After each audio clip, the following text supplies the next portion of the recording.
Hi అండి, welcome to my channel stories by Manaswi. ఇప్పుడు మనం ఇత్తడి సామాన్లు, రాగి సామాన్లు ఎలా క్లీన్ చేసుకోవాలో చూద్దాం. నీట్గా క్లీన్ అయిపోతాయండి. మనం ఫస్ట్గా తీసుకోవాల్సింది, నేను dish washer liquid Vim liquid తీసుకుంటున్నానండి.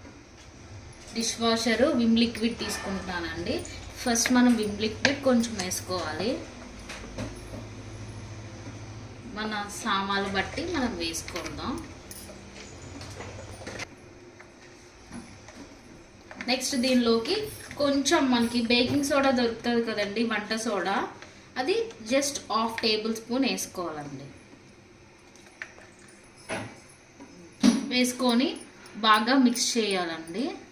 మొత్తం అంతా ఇలా మిక్స్ అయిపోవాలి. చూడండి, మిక్స్ అయిపోయింది. ఇలా మిక్స్ చేసుకోవాలండి బాగా.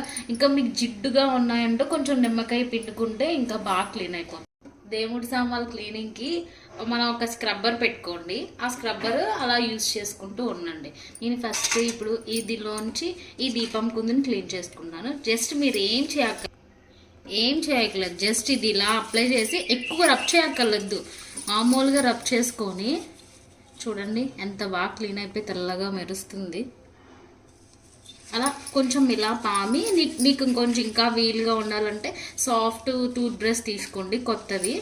దాంతోపాటు క్లీన్ చేసుకోండి. తెల్లగా వస్తాయి. చూడండి ఎంత బాగా వచ్చిందో. ముందు ఏదైనా ఇత్తడి సామాన్లు కానీ వెండి సామాన్లు కానీ క్లీన్ అయిన వెంటనే ఒక పొడి క్లాత్ తీసుకొని తుడుచుకోండి. ఇది చూపిస్తాను.